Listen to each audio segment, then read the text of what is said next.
નમસ્કાર દર્શક મિત્રો, હું છું હિના ચૌહાણ. મંતવ્ય ન્યૂઝમાં આપનું સ્વાગત કરું છું. મુખ્ય સમાચાર પર આગળ વધતા પહેલા મહત્વના સમાચાર અહીંયા પ્રાપ્ત થઈ રહ્યા છે.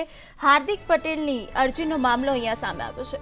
મહત્વના સમાચાર અહીંયા પ્રાપ્ત થઈ રહ્યા છે. હાર્દિક પટેલની અરજીનો મામલો સામે આવ્યો છે. સજા સ્ટે મોકૂફ માટે કરાયેલી અરજી. તો સરકારનું જે સોગંદનામું રજૂ કરવામાં આવ્યું હતું તેમાં હાર્દિક પટેલના વકીલે રજૂઆત કરી છે.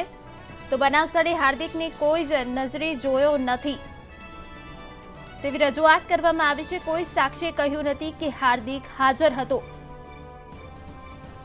આઈપીસી એક્ટ પ્રમાણે હાર્દિકની સજા કરવામાં આવી. જોકે એ અંગે હાર્દિક વિરુદ્ધ કોઈ પુરાવા નથી તેવી રજૂઆત કરવામાં આવી છે. આ કેસમાં હાર્દિક નિર્દોષ છૂટી શકવા પાત્ર છે તેવું તેમના વકીલ દ્વારા રજૂઆત કરવામાં આવી છે. વધુ માહિતી માટે મંતવ્ય ન્યૂઝના સંવાદદાતા રિઝવાન શેખ જોડાઈ ચૂક્યા છે. જી રિઝવાન, જે રીતે હાર્દિક પટેલ અરજીનો મામલો સામે આવ્યો છે, શું છે સમગ્ર વિગત?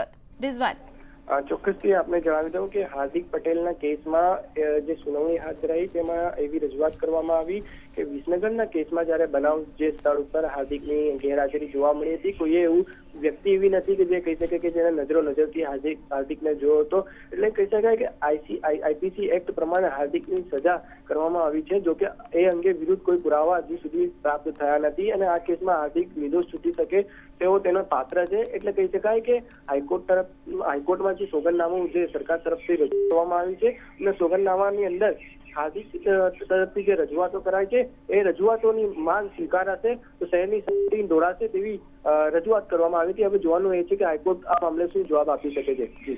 જી બિલકુલ રિઝવાન, સમગ્ર માહિતી બદલ આભાર આપનો. તો હાર્દિક પટેલ અરજીનો અહીંયા સમગ્ર મામલો સામે આવ્યો છે. હાર્દિક પટેલના વકીલ દ્વારા રજૂઆત કરવામાં આવી છે આઈપીએસ એક્ટ પ્રમાણે.